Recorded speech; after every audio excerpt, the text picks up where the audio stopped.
Welcome to ZealZaddy. I'm Zeal. My pronouns are he, him, and this is PaperBag, the role-playing game show. The players are playing for a $50 gift card to the Monte game store, plus a $30 gift card to Only Crits Dice. All participants, of course, receive a product from one of our sponsors, which include Monte Games, of course, Only Crits Dice, of course, Alligator Alley Entertainment, the creators of Esper Genesis, Gonza Gaming, creators of Mystery Flesh Pit National Park, one of the wildest, craziest settings I've ever seen. Underground Oracle, who of course, we love Harrow. We ran a Harrow game, Spectacular, and Cypher Unlimited. So let's get everybody in here and let's get this thing started. Before we get everybody going, I just want to let everyone know that PaperBag benefits the National Immigration Law Center, who's dedicated to advancing the rights and opportunities of low-income immigrants and their loved ones. You can make donations that do things for the players tonight. So for $5, you can give them a +1 to their roll. For $10, you can give them advantage or disadvantage if you're that kind of a person. Although we love those disadvantages. They're so funny. For $15, you can give them advantage on the genre wheel, also known as the Dice of Destiny. And for $20, skip the genre wheel altogether and let them pick whatever genre they want.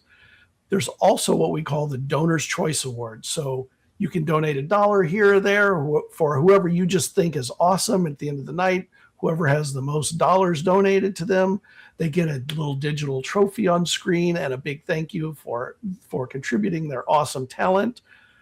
And let me get through the rules really quick. So PaperBag is an improv and TTRPG game show. So the way we play it is each GM will run all three of the players through one scene each and guide them to their highest, best performance. They'll get a random genre, and then the GM and player are sent scene prompts. The scene prompts, they'll have about 3 minutes with to kind of read it, understand it. They'll be in our cone of silence. And once they're ready, they'll play through the scene, and then you and the GMs get to give them a 1 to 5 star rating, our stars and wishes, for their performance. You remember, you're only giving the rating to the player, not the GM. And at the end of the night, the aggregated number gets somebody the win, and then that's the whole game. That's it. Are we ready to go? Yes. Woo! All right. Woo! Nicola, do you want to go? Do you want to talk about the National Immigration Law Center? Oh no, we'll get to that. We'll get to that in a moment. Yeah, let's get our scene selection started. And first up is Cas and Mirm. So they are our opening performers tonight. We're looking at the Dice of Destiny, the spin wheel that determines the fate of the players. Let's see what they're getting tonight.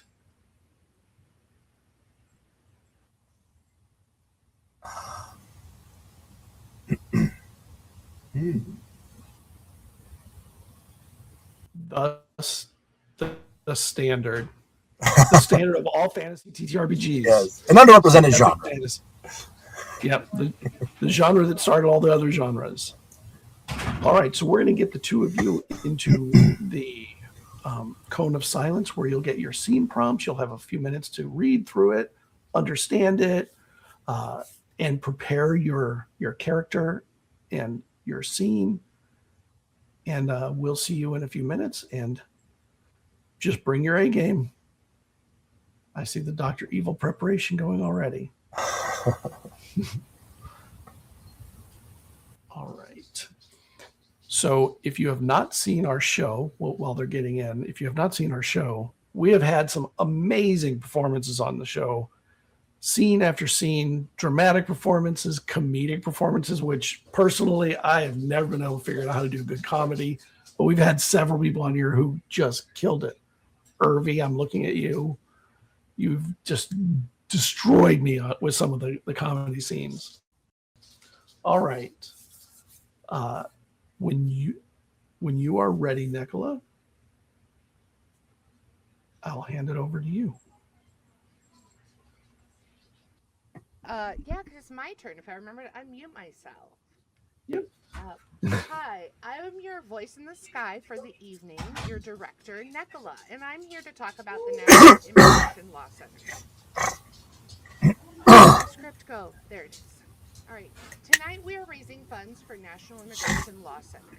Some of this text comes directly from the NILC website because who can say it better than the people doing the work?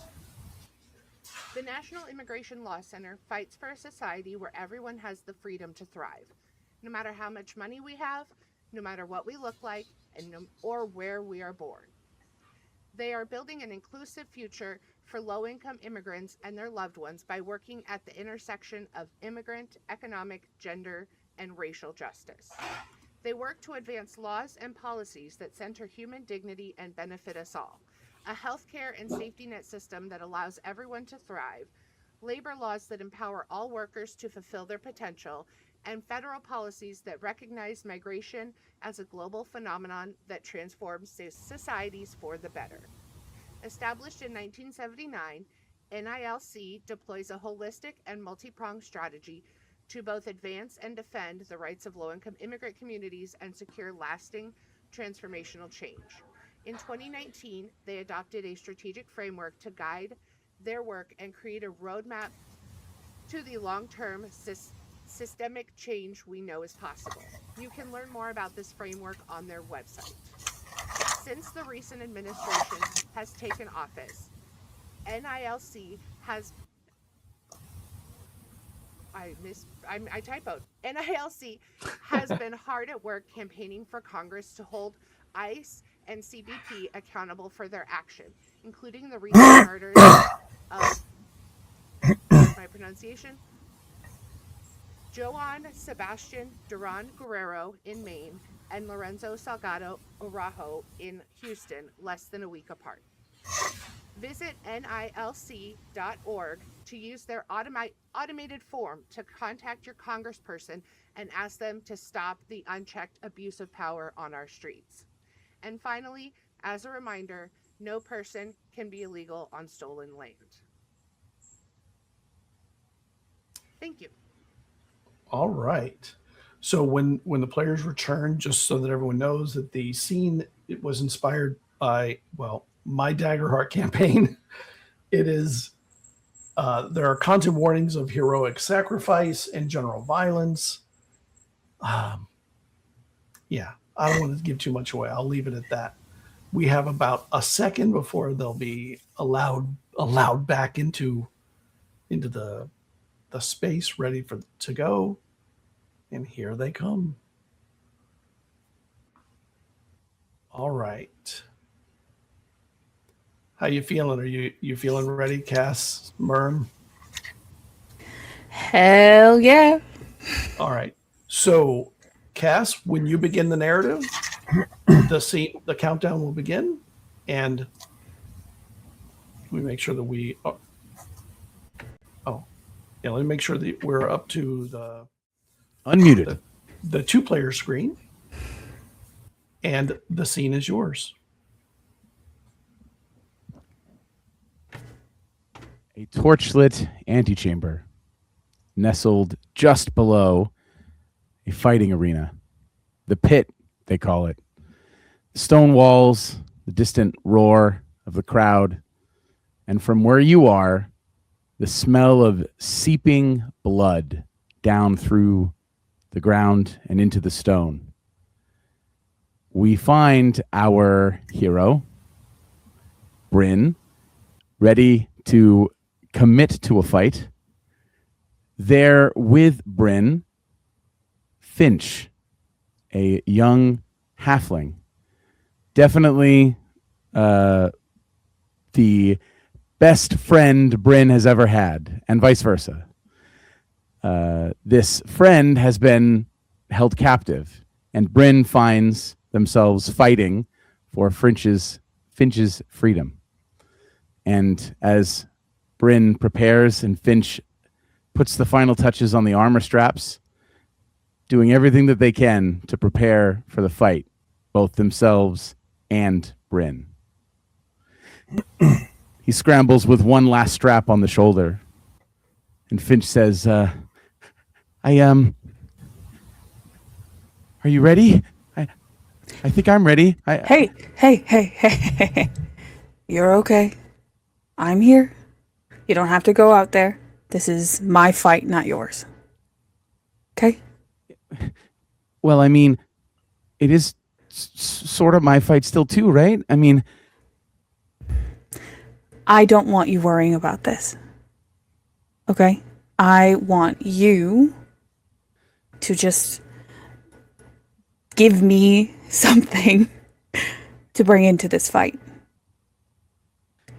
I mean, well, and he stammers through his words. He seems to be trying to find something to reach for, and all he can come up with is, well, stance 1, feet shoulder width apart, right foot back, sword in hand, and Bryn grabs Finch by the shoulders.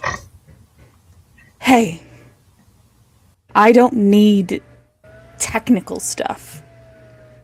I need something to drive me to kill that ogre. Okay?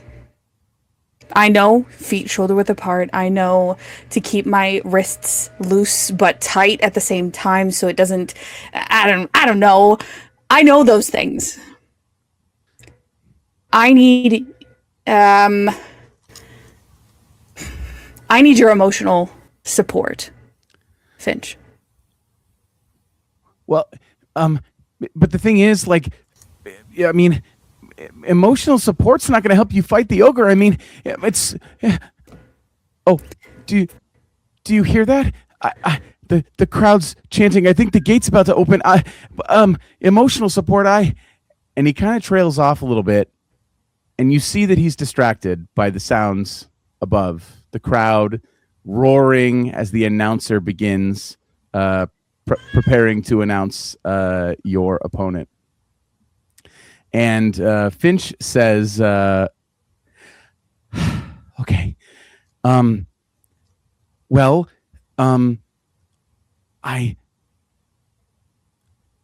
you need this. I need this. And do you remember when you told me about, do you remember when we talked about the farm and we were going to get a little place and Finch, we're going to do that. We're going to have fields of golden wheat. We're going to have cows and chickens and cats running around, Finch. That's all going to happen after this. Okay? That dream is still there, and that dream is what I'm going to fight for.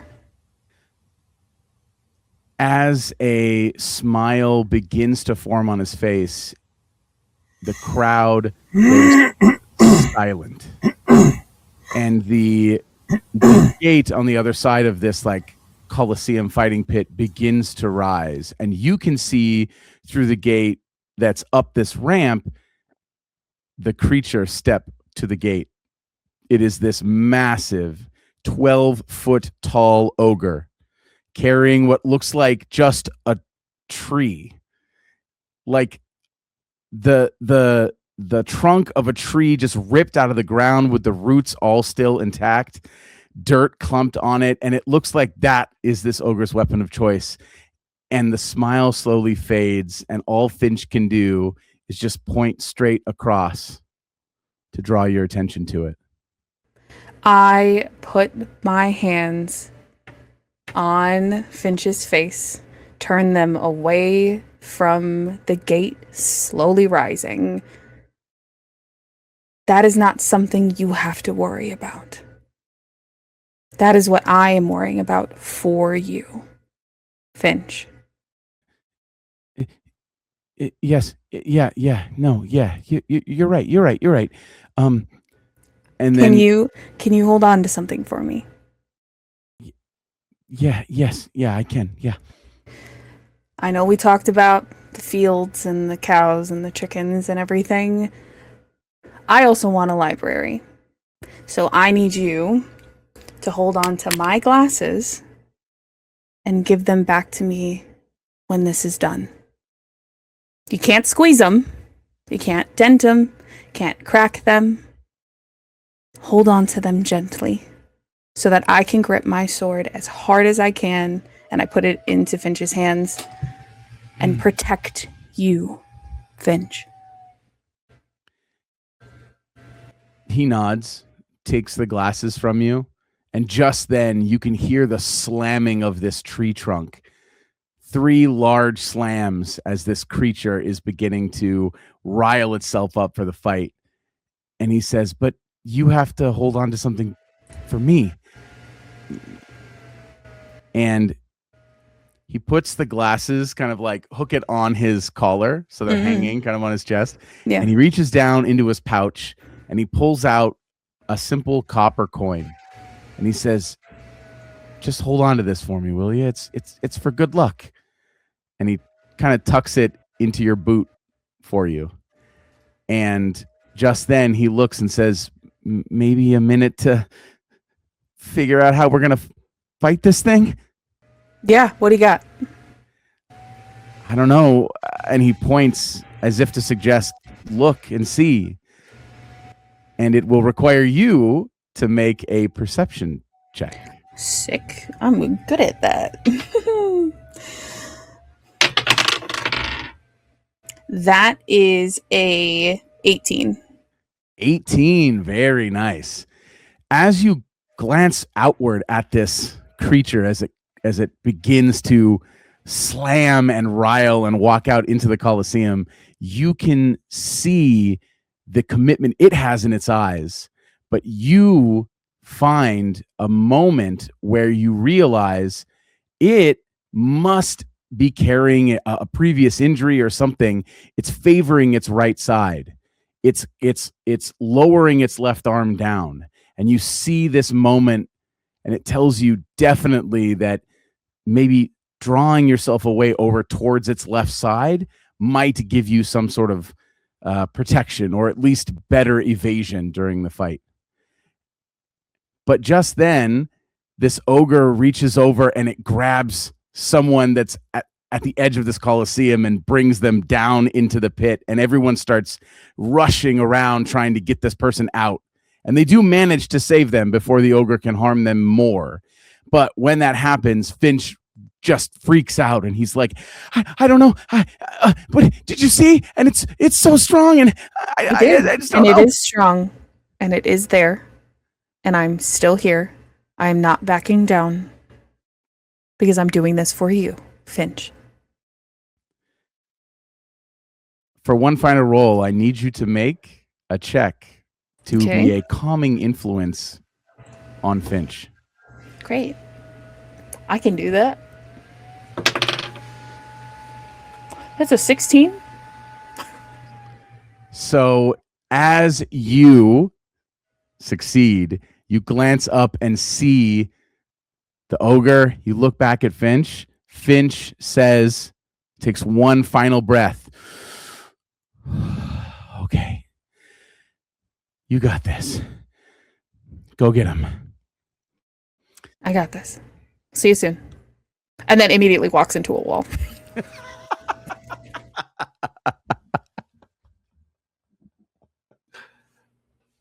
and that is scene. That was brilliant. What a brilliant way to end that too.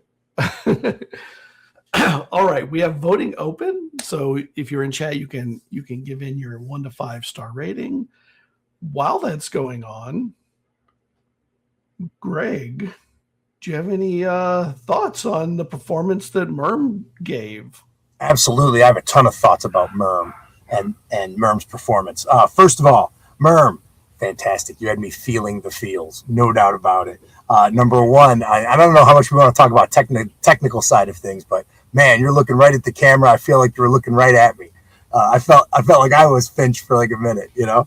I absolutely loved that. And then I can't read my writing. You had the perfect combination of describing the physical action you were doing and then engaging in dialogue. I felt like it was the perfect mix to keep me in the scene.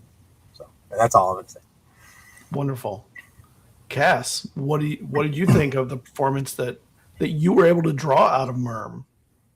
Got to give you credit too. Yeah, Cass, you're doing great. Thank you. I agree. I agree with my fellow GM here. I mean, there was this like balance of both the description and the action and also the dialogue that kind of accompanies it. And that's like the key, right? Finding that balance is like what a lot of role players really strive for. And I think that was such a beautiful performance. And I also have to say the comedic timing of just turning and walking right into a wall is just brilliant. It's just brilliant. Absolutely fantastic. Yeah. Love that.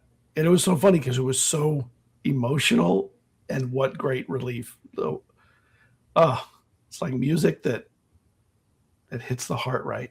Yeah. All right. I think voting is closed. I think it was fantastic. Thank you for showing off your talent for us and for the audience. I think we are ready for our next two, which is going to be Greg and Steve. How are you feeling now? Is there any genre that you'd be excited to see, or you'd be terrified to see? Steve, right? we will see how it goes. Some I'm more comfortable with, but we will try and make whatever we get cool, although not quite as awesome as Mirm did. In PaperBag, we'd love to push you out of your comfort zone. So it's awesome when you get one you're not comfortable with. By the way, if anybody would like to submit a scene, we have a scene submission that we'll drop a link to, and you can drop in your own, and we will get the scene going. And it is come on. Pulp Hero. It was so close. We almost got our first horror piece, and who knows, Pulp Hero may have a horror piece to it. I don't remember the scene off the top of my head, so let's see what it does for us. So this scene was submitted by Alex, also known as 7-Minute GM, and it has content warnings of bugs, traps, spirits, ghosts, cults, claustrophobia, darkness, and drowning. So it has got everything you could want out of it. The promotion that they have is just for 7-Minute GM. They give advice, education, reviews. They do pro GMing and more, and they are definitely a friend of the show, and they do amazing work. We're really happy to have them in the audience, and whenever we get to see them in other people's shows. I think that a previous GM has him coming into a show. Jake, the GM, is going to be running something. This scene was inspired by the likes of Indiana Jones, King Solomon's Mine, Lara Croft, The Mummy, Tales from the Gold Monkey. So it's got a lot of influence. I think it's a stylistic influence on all these. All right, let's get the two of you into the cone of silence. And while that is happening, Mirm, let's chat for a moment. Let's start with, you can just say who you are and where people can find you. So sick. Into your stuff. Yeah. Hi, everybody. My name is Mirm Fuck Ice. I use they, she pronouns Fuck Ice. You can find me a bunch of different places on the internet, Fuck Ice, but you can primarily find me on Blue Sky and on Instagram, Fuck Ice, at Mirm with 3 R's. That's MIRRRM. Fuck Ice. You can find all the places that I'm going to be. Yeah. Brief introduction. So, do you have games coming up? Oh my gosh, do I? The biggest thing that I am so lucky and happy to announce is one of the projects that was selected by Project Blacklight is something that I'm personally working on. So we are working on an 8-part audio-only series that's going to be pre-recorded, that we are doing a hack on the new public access game. It's going to be horror, and it's going to be Truman Show-esque. And I'm very, very fucking excited about it. as a backer of public access, I am so excited for that system. And Yes. that game to drop. Oh my God. Yes. And we're using a bunch of other things as well that we've been given access to ahead of time to make it even better.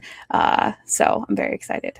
That was one of the games that took me about 2 minutes to back. Like Yeah. I saw it, read a moment of it, and then immediately said, "Oh, hell yeah, that's a hell yes." Yes. And then I saw a review of a pre-release copy of it that confirmed the awesomeness of what's about to come. I'm really excited for that to be coming out. You mentioned that you're a poet. I am. I published my first chapbook earlier this year called Cancer, Car Crashes, and Crying, which documents the worst 3 months of my life and kind of leading into the next one between the time of my dad's terminal brain cancer diagnosis and when my mom died in a car accident a few months later. Totally unrelated to each other, but documenting kind of that stretch of figuring that out and then the abruptness of losing my mom very tragically. So, yeah. And I'm working on my next one. So, is your poetry book available anywhere? Or it is. It's available for access both on my Ko-Fi for a digital copy, and then on my, which I didn't give to you all, I don't know why, on my card there is a direct link to purchase that as well from my store, because I am independently publishing it from my job because I work at a bookstore. hell yeah. So yeah, I am incredibly lucky that my boss believes in me as much as she does. So yeah. I'm happy they're a bookstore still. I'd love to go to the bookstore. It's actually called The Bookstore. Oh, awesome. Makes it even better. Even better, yes. All right. I think we're getting everyone back. Let me see where we are with them. All right. Greg, Steve, you feeling ready? You feel like this is you're going to be able to handle it? Yeah, absolutely. Steve, you ready? Awesome. All right. So, Greg, when you begin the narrative, the countdown begins. Okay. And let's get you into the double window. The scene is yours. All right. You should have checked for traps. Well, that's not fair. You should have checked better for traps. But now that 2-ton slab of stone has come crashing down and sealed the chamber, and it's too late. The walls of the small room are impressively smooth, but you have already learned that the builders had masonry skills far beyond what was commonly believed. In the flickering light of your torch, the huge blocks seem to fit together seamlessly with no sign of mortar between them. At regular intervals, up near the ceiling and down near the base of the walls, there are holes in the blocks, maybe 2 inches, 3 inches in diameter. You assume they put poles through the stone to make it easier to carry the blocks down here. 2 of the walls are covered with intricate paintings. On one side, it seems to be daily life in the ancient town above. Farmers, craftsmen, markets, priests, and the temple you're stuck in now. The other side seems to be scenes of mythology, with deities and flying creatures above, mountains, oceans, and great beasts in the center, and the bottom third taken up by flames or liquid of such a dark red that it's almost black. In that darkness, eyes of varying shapes and sizes are staring at you.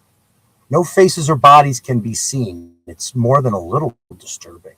There's a skittering noise above you, probably a bat, disturbed by your fading torch. If you don't find a way out of here soon, well, best not to think about that. You begin to search the room. Well, most important thing I've found comes first. So I'm going to make my way along the stone walls, keeping an eye out on the ones with the holes. Maybe they were to carry. I just want to make sure nothing's going to come out of them. Looking for anything that moves, anything. Absolutely. Let's go ahead and do a perception check.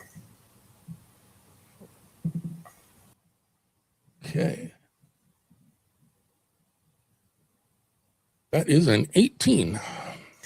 All right. Yeah, 18. I mean, you nailed it. There are some medium-sized statues that at first you thought were cleverly carved into the wall, but now you're realizing are standing a little further away from the wall. So much so that there is, some room kind of even behind them. And there are, in between each of these statues are these little clay jugs that appear to be open and full of liquid. Those jugs seem to be fairly ornate.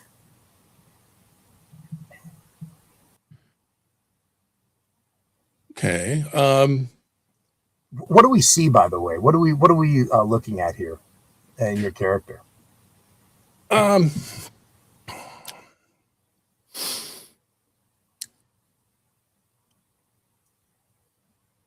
We see a shirt that might once upon a time have been white. It's more dirt than anything else now. We see the hat pulled down. All you can really see of his features other than that are intense eyes and several days stubble. And of course, he's got a gun on one hip and a whip on the other. All right. He takes the tip of the whip, dips it into one of the clay jugs to see what this liquid is. Yeah. As soon as you actually give me a roll to see how well you're able to snap that clay jug. Okay. Your target is 13, by the way.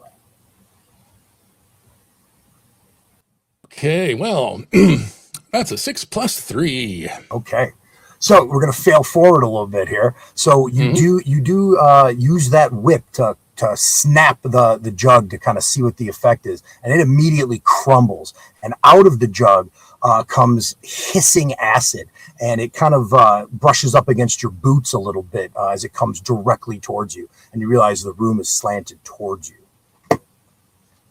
and you kind of have to dance away a little bit. Yeah, he's hopping away. He's being very grateful that he didn't do what his instincts said, which was dip a finger in and see how things go. And at that, you hear the skittering of that bat that was above you that you thought was only one. And all of a sudden, you hear that fluttering of wings as multiple bats fly directly at you. What are you going to do? I think the instinct is grab the whip. Even if you can't actually hit them, at least make some chaos around them. Hopefully scare them back up to the ceiling where they were, and they can patiently wait their turn while I do my thing. We'll call that an athletics check.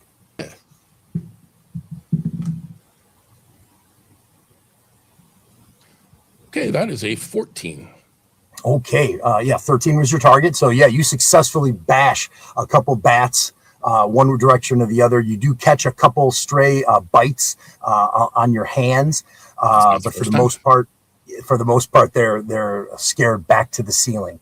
And that hissing, bubbling sound from the acid in the one jug that you knocked over starts to kind of recede away.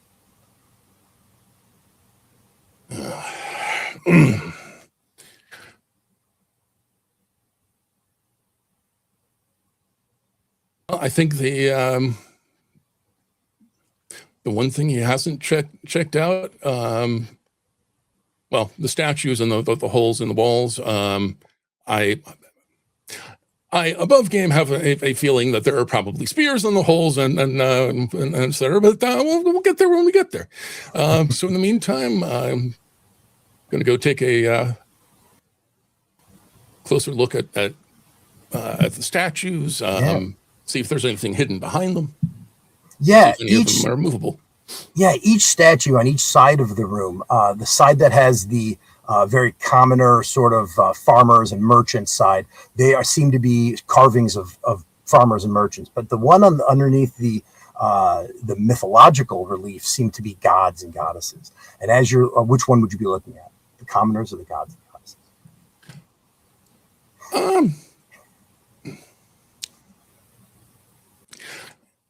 I don't get to spend much time in the libraries these days, but I am still an archaeologist at heart. So going to start with the everyday life.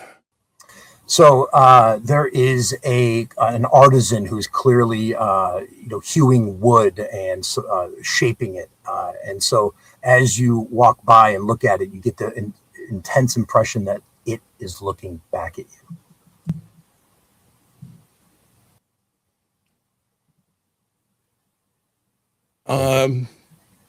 Well, if somebody's staring at me, then I gotta stare back and lean in and make some meaningful eye contact. And as soon as you make eye contact, you hear a whisper in your mind. What do you provide?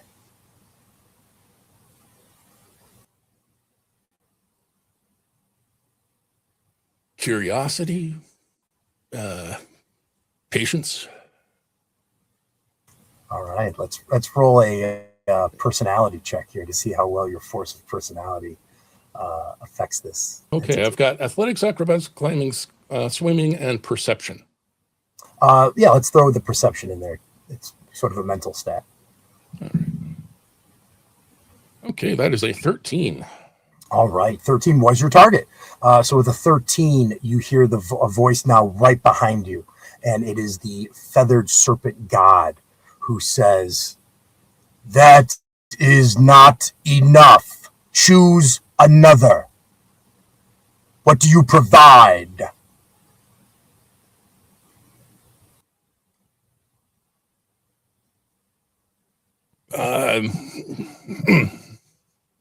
He's being very grateful that he's not in front of an audience. He usually does better in front of an audience, but if he's going to be stuck for words, protection.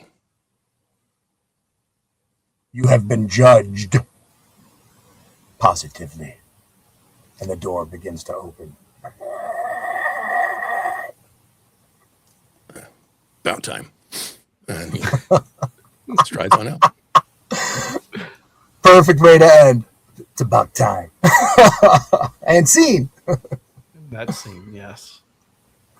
Awesome. We have voting going up, so you can get in your numbers. Of course, the GMs will put their votes in.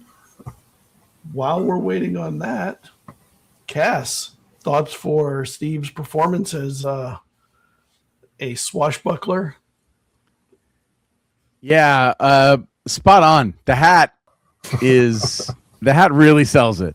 The hat really sells it. Personally, I'm a big fan of prop work, so or costuming at this point, in this case. I think that it was bringing, especially with the whip, very obviously Indiana Jones-esque, and I think that you really embodied that and really brought that to the character and really sold that as kind of the suave. It belongs in a museum, but also this daring do kind of daredevil type. Many props, and also the hat really sells it. Thank you. All right.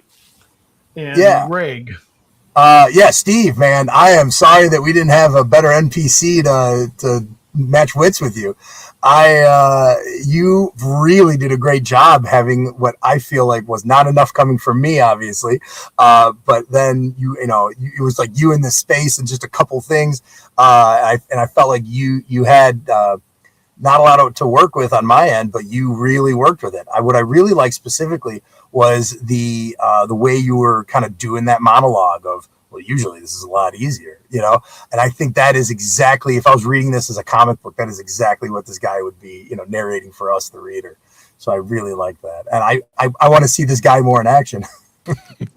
So Nice. I believe that the voting has just ended.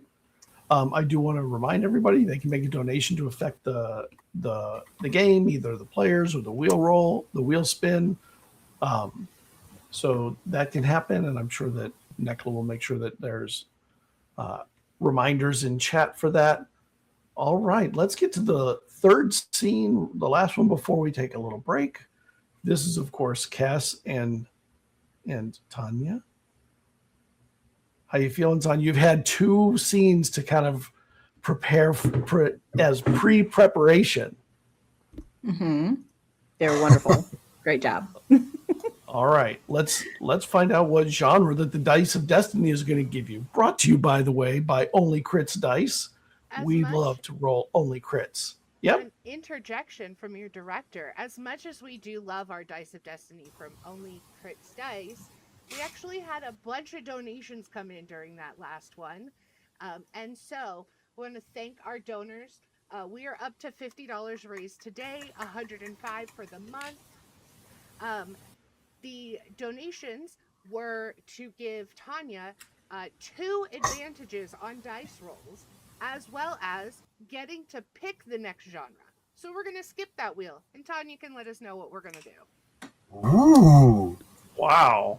Fantastic. So you can see the wheel back here. Should I drop in the Discord the list maybe to make them? You did. Thank you. We'll give you a moment to contemplate.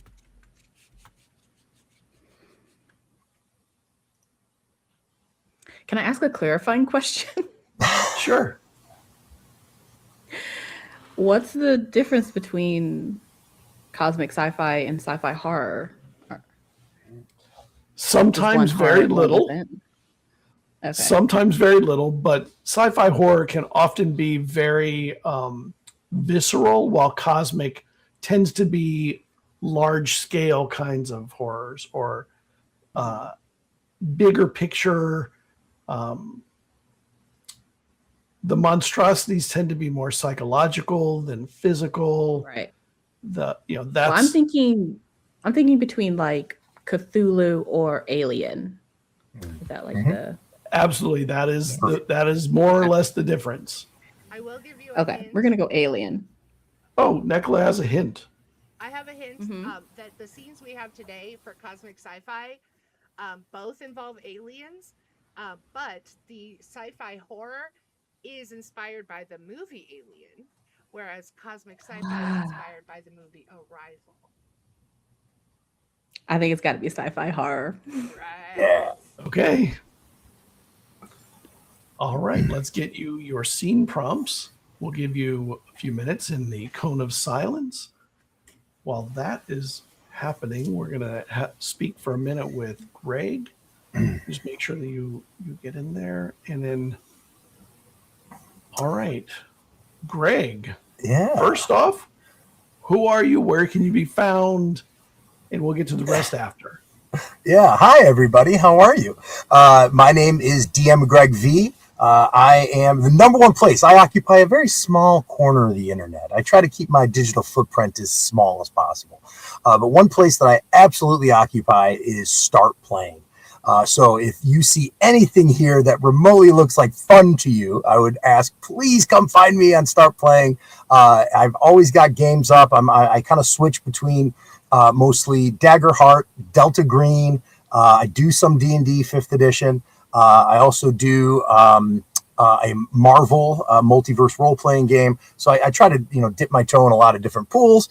And in general, I am really focused on games that have as much of this interaction as possible. So heavy role play. But I'm not afraid of combat, but heavy role play is fun. So yeah, Start Playing. Sorry, I don't know if this feels like a commercial. I'm sorry. I feel like I'm indulging myself. It is a commercial for you. Okay. So yeah, you can be commercial. It's the one time you get to pitch yourself. Yeah, I'm pitching myself here. This is it feels wrong. So I am in the actual play scene. I have appeared on a few actual plays on the Looking for Mom YouTube channel, and if you've never been on the Looking for Mom Discord server, or if you've never watched any of their videos, they are a class act, and I do recommend strongly getting involved. They've got a great community there. And so I am right now currently in production of an actual play of a Delta Green adventure for what will become a new YouTube channel. And the name of the channel will be Character Driven Games. And it's specifically meant to really reach out to people who want to get involved in actual plays and haven't had the opportunity. And I'm so new at it that I feel like, oh, perfect. I'm so new. I can invite other people to stumble around with me. So nice. When you're doing your games on SPG, yes, yeah, on Start Playing. Are any of those streamed games, or are they only private games? Yeah, I have not actually streamed any of them yet. I've really wanted to, but it's one of those things where it always feels a little weird to ask people like, "Hey, pay me." And by the way, I'm going to be using your likeness and your and your work. I'm using your labor against to enrich myself. And it's something non-monetary, of course. But yeah, it seems odd. So and I'm not against it by any stretch. So I'm not judging anyone. I haven't gotten to that point where I'm ready to ask anyone to jump in with me yet. So how would they find you on Start Playing? What's your handle there? Thank you for asking. DM Greg V. So which I agonized over. Do I want to be in the G's or do I want to be in the D's? And because it's alphabetical, so I am in the D's. DM Greg V. Yeah. What? Okay, so outside of TTRPGs, do you, outside of actual plays and DMing or GMing, do you do anything with publishers, writing, anything along those lines? Not yet. I'm just interested. Absolutely. I'd love to. It's one of those things where I always, as a young man, I styled myself as someone that wanted to be a writer. And as soon as I got into the TTRPG world, I was like, man, this is perfect. I want to do this. And every attempt that I've had to actually write something, with the exception of one thing where I collabed with a bunch of the GMs on Looking for Mom, where we together created an adventure. It's really the only thing I've ever written. So no, I've got such little experience. I only got into the actual play thing almost a year ago now, back in late August of last year. A year? That's it? Yeah. Wow. Yeah. Well, thank you. I'll take that as a compliment. Fantastic. Yeah. So I was lucky enough to get an opportunity from Andrew, who's one of the GMs on Looking for Mom. So there we go. I will definitely check it out. Okay, so we have Cas and Tanya back. Are you feeling ready for this? You got to pick the genre. Mm-hmm. Okay, so Cas, when you begin the narrative, that'll begin the timer. Let's make sure they're in the thing, and the scene is yours. A sealed maintenance corridor aboard a deep space vessel, complete with emergency lighting. The hiss of a compromised ventilation system goes off, and these two astronauts, two people who have been keeping each other alive through sheer spite and stubbornness.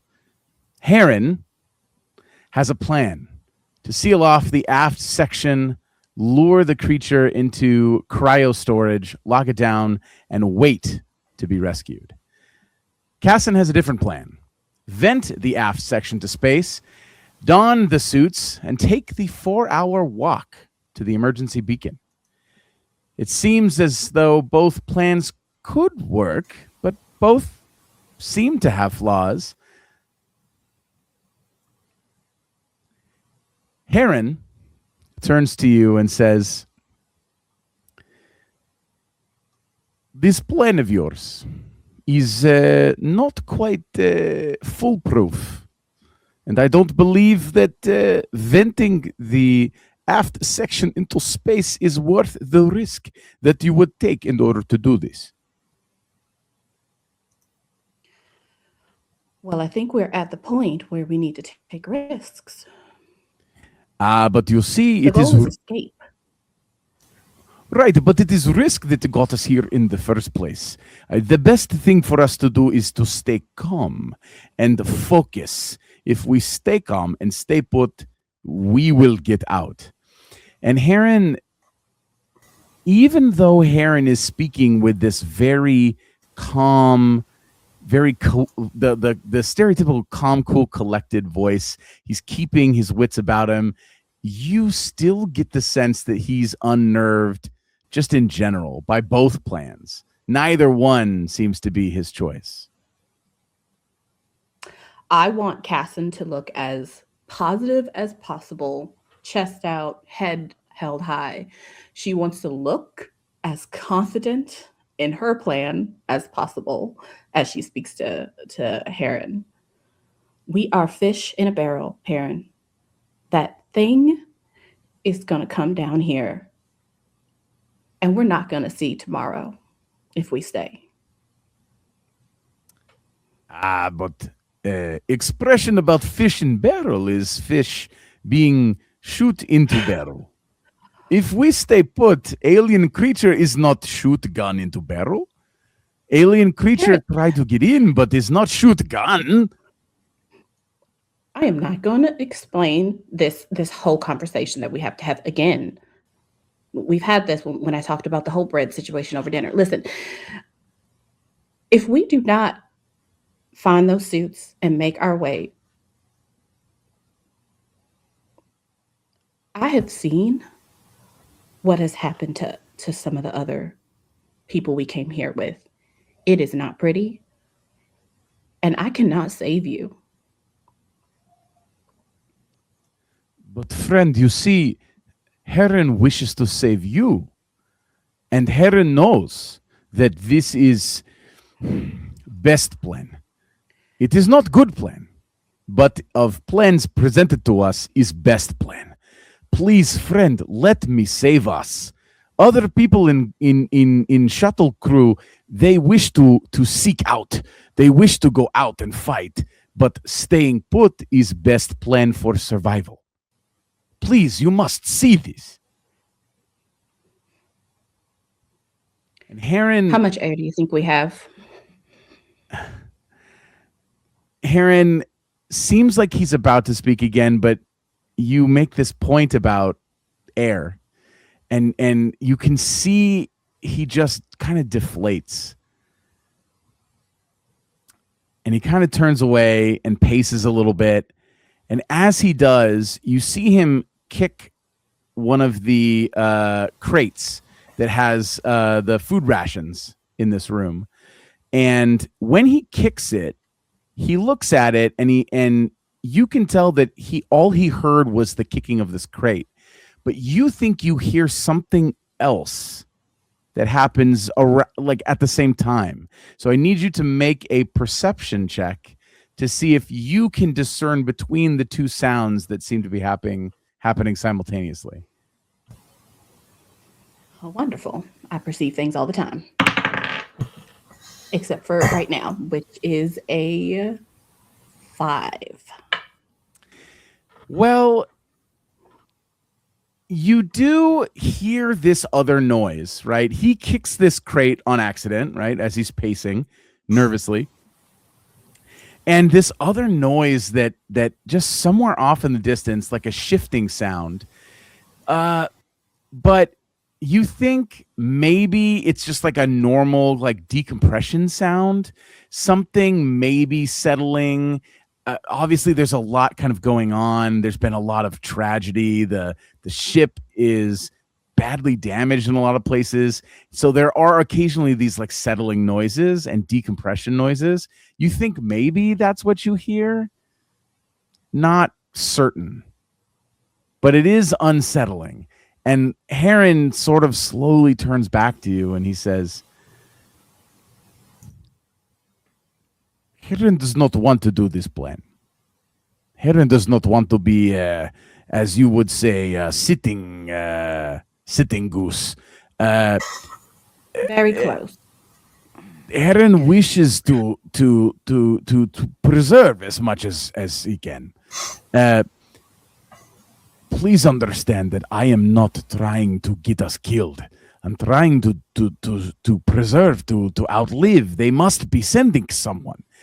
Walking 4 hours, it is a dangerous game you play.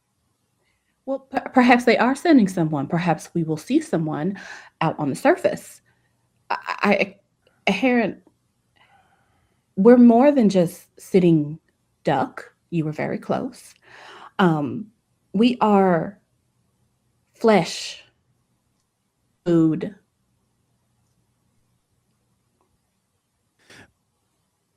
If duck is not same as goose, then what is duck, goose? Is this not... Sweetheart, we are going to have to pick this up another time for obvious reasons, okay? Get on the damn suit, Heron. Do you not know of this concept of levity in stressful situations?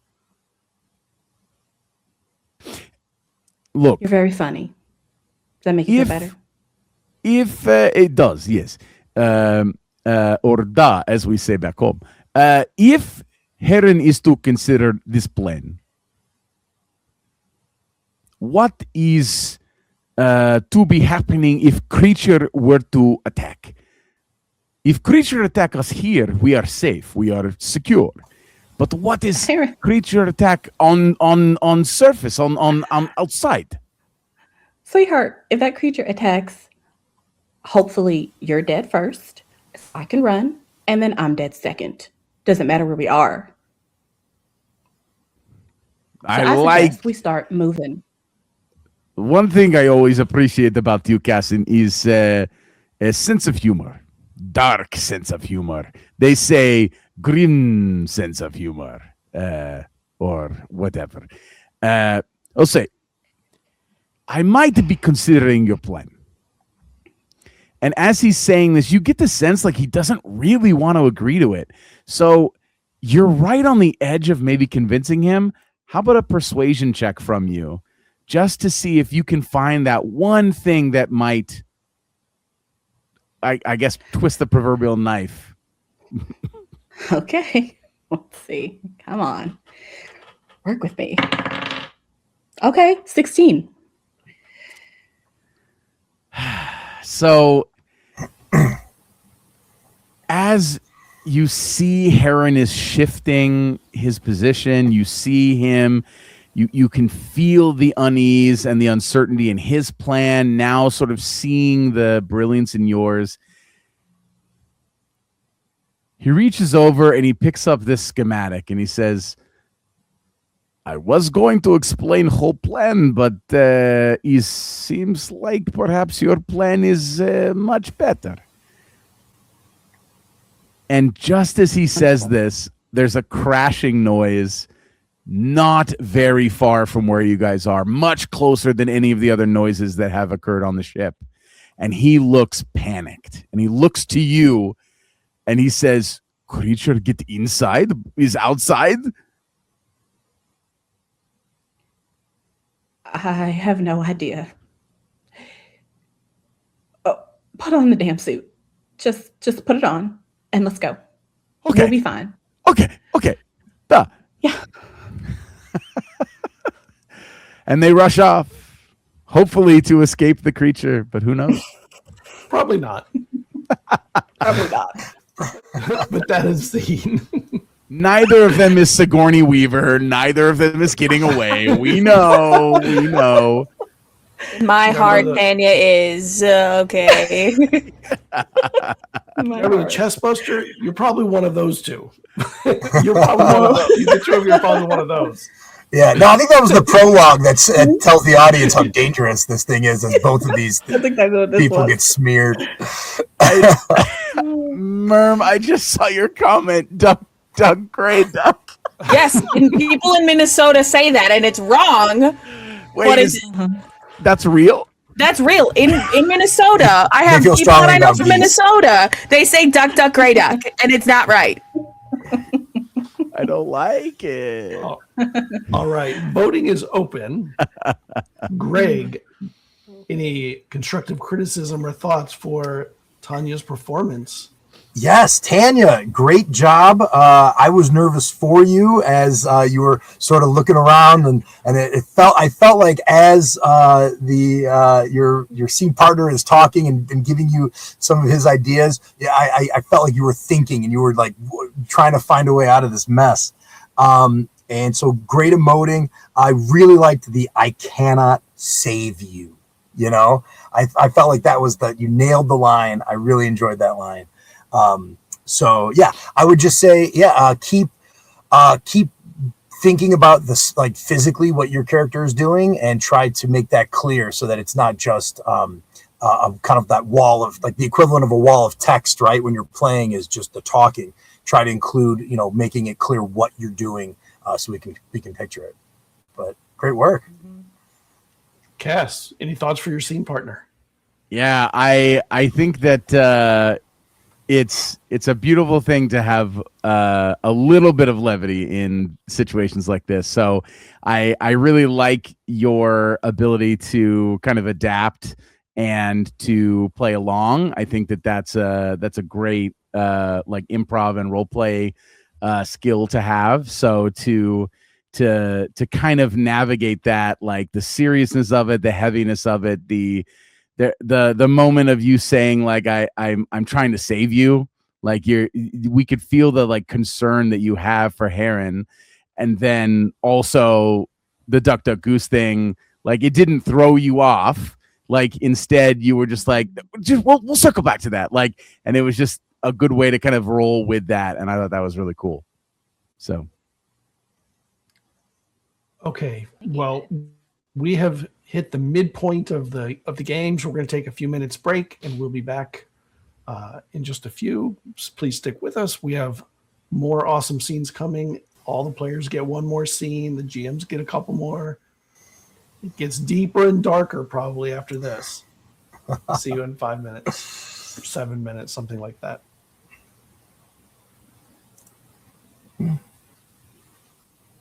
Into the Dice of Destiny, brought to you by Only Crits Dice, and find out what genre is coming.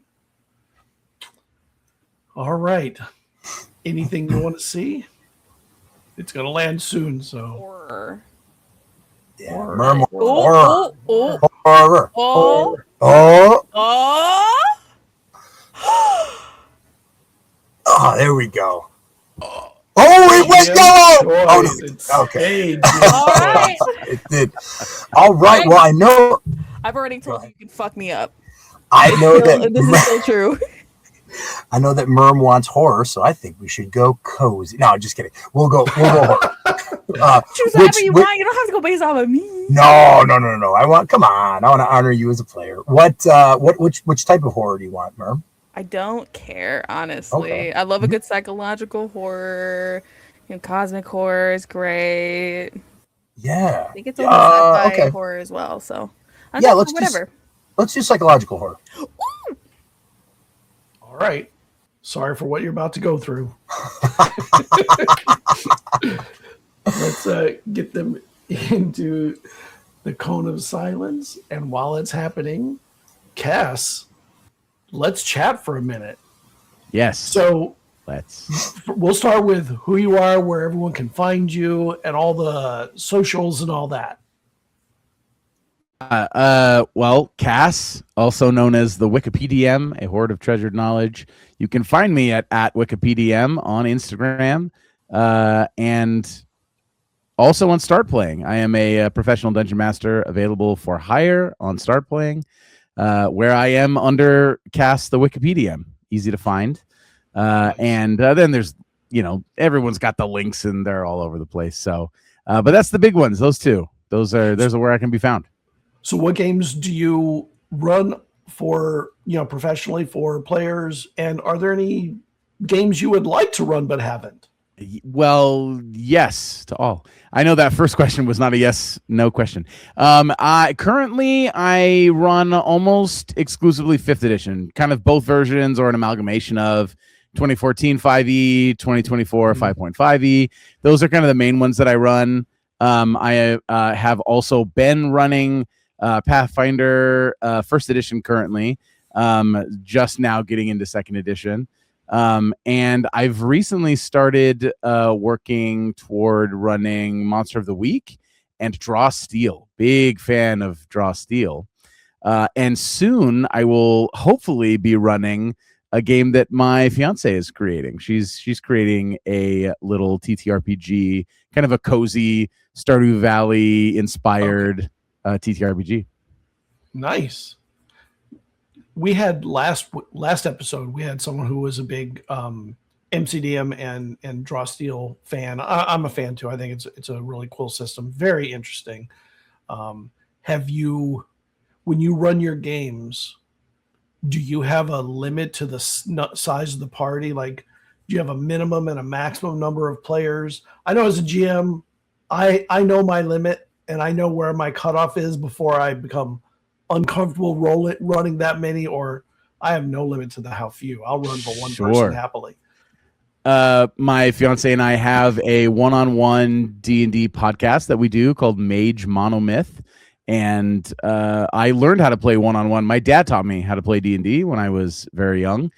The homebrew world I run in is actually his world that he created in the 80s, and I have inherited it and run games in it. That's so cool. Yes, it's very cool. It's very, very legacy. So I do as few as one person.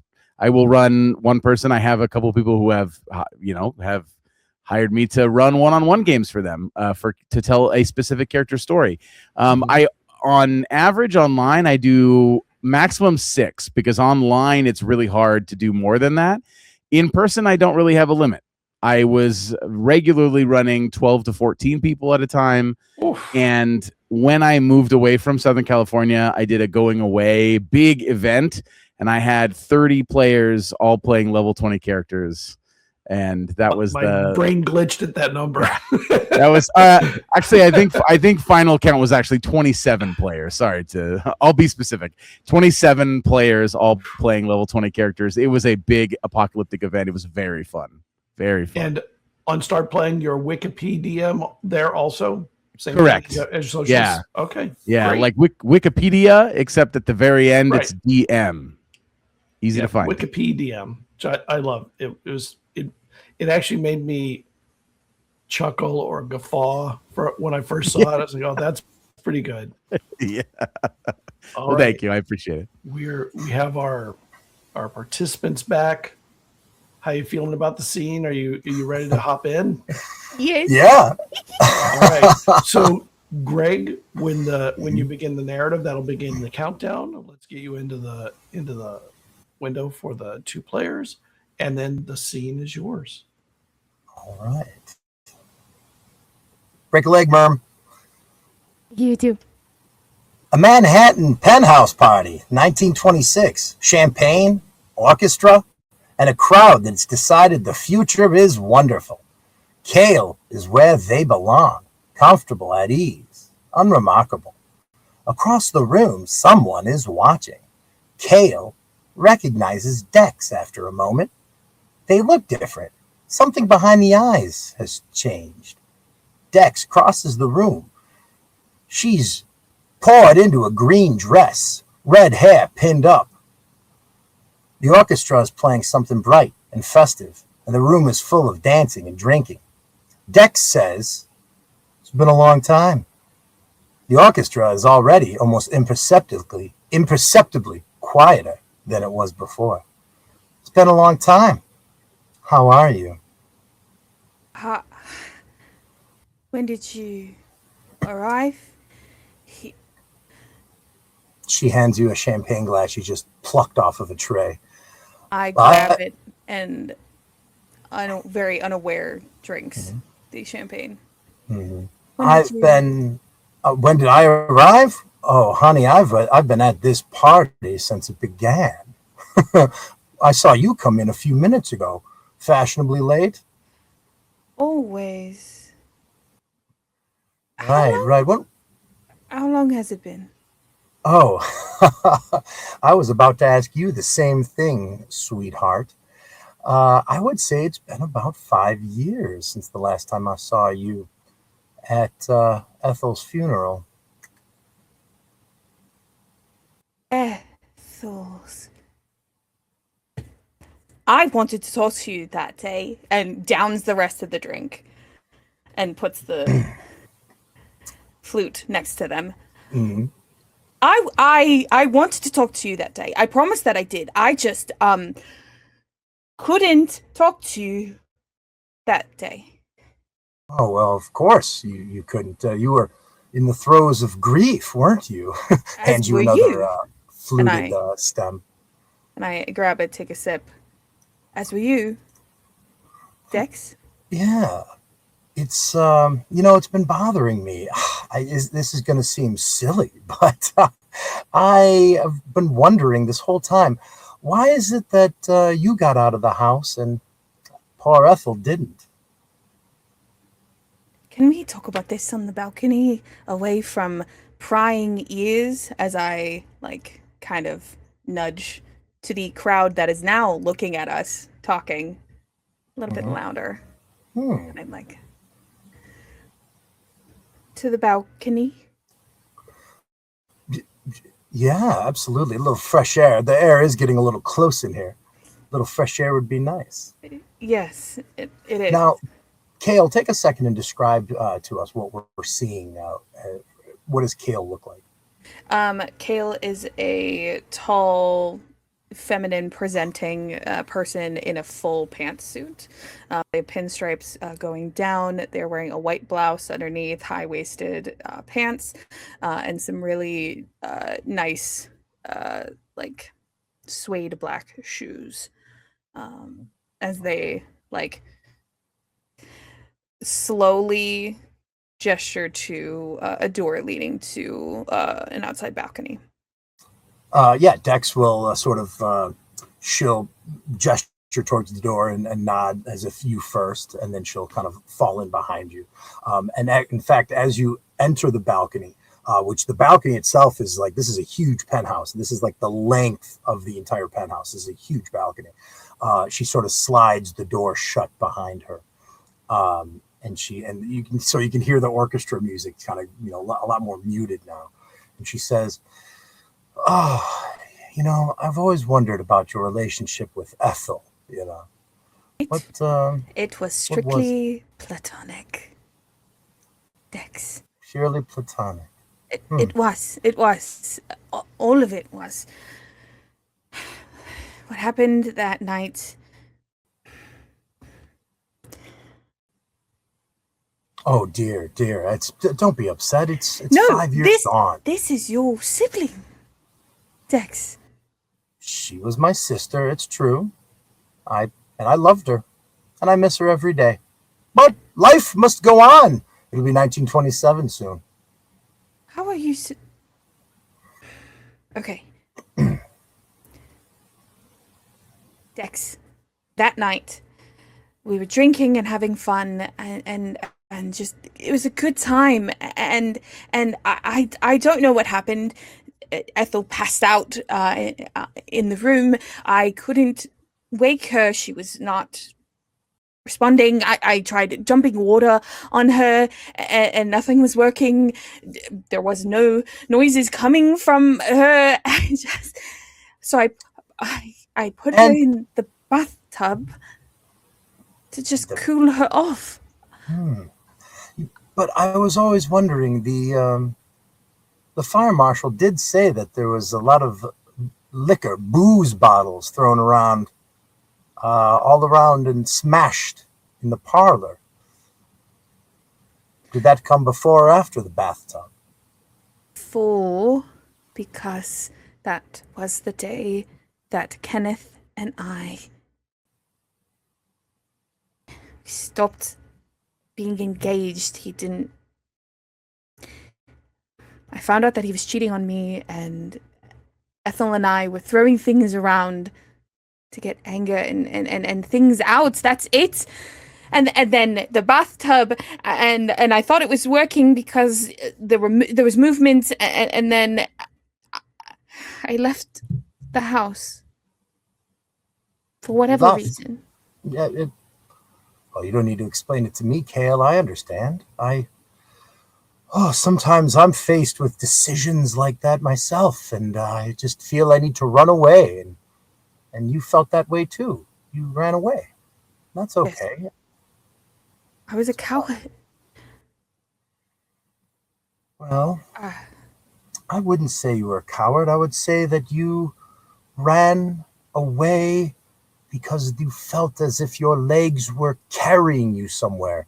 And how do your legs feel now? Kale, I need a resistance roll from you. Negative, and you are -3, I believe. 12. -1. Oh, okay. So as she says, how do your legs feel now? You feel your legs give out. And very quickly, Dex grabs one of these little deck chairs and swings it around behind you as you collapse into it. And she says, how do your legs feel, Kale? Will they carry you out of here now? What? I think I drank too much champagne. I'm so sorry. This is very unlike me. I can't find words. It is unlike you. Except for that night where all that booze and liquor were found all over soaked into the rug. An accelerant, the fire marshal called it. What? There was no fire? I don't remember. You don't remember the fire? Well, I mean, you saw it with your own eyes. No. What do your eyes see now? What do your eyes see before you, Kale? Fire. I see. I need a resistance roll as she snaps her fingers in front of your eyes. 8. Oh, I'm afraid things go dark for you and you can't see. She says, Kale, I'm right here. Tell me, what color is my dress? I can't see you. Red? Was it red? Kale, listen to me. This is very important. I simply must know.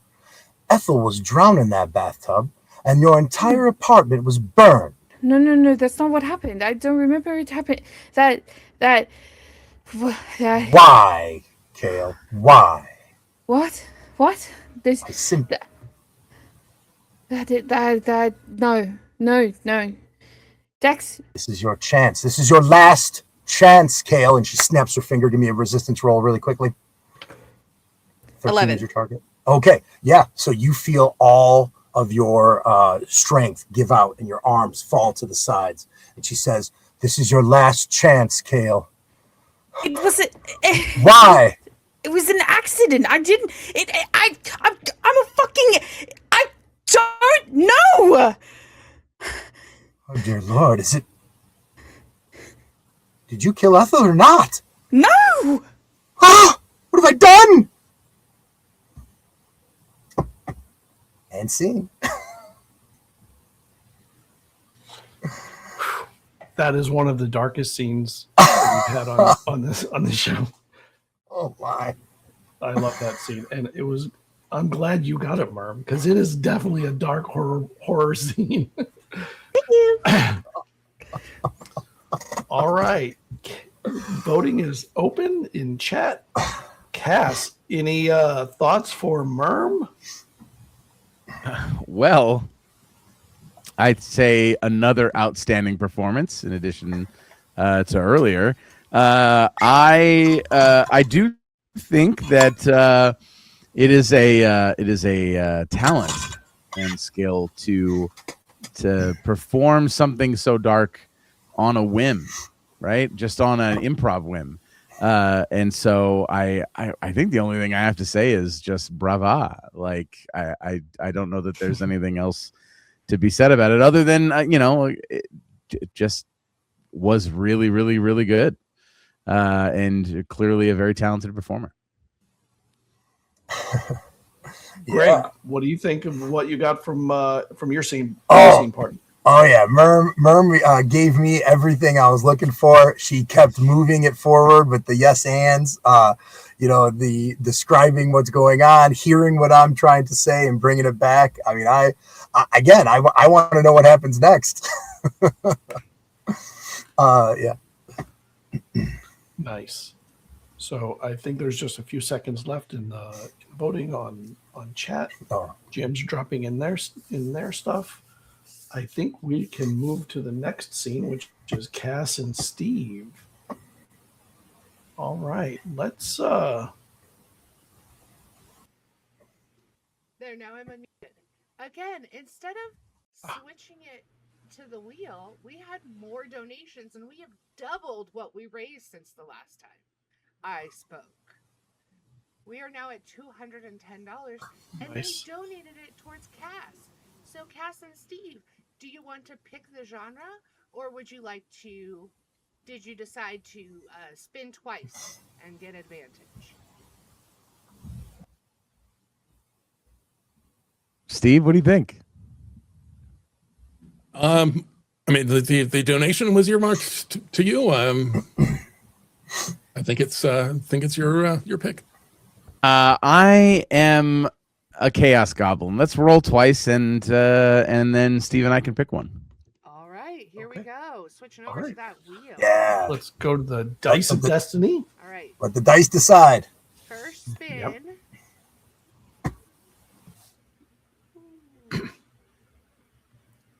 I don't know if I can read. I'm still shaken up by that scene. Oh. All right, your first choice is urban fantasy. Oh, Interesting. what is it doing? Okay, there we go. Second choice.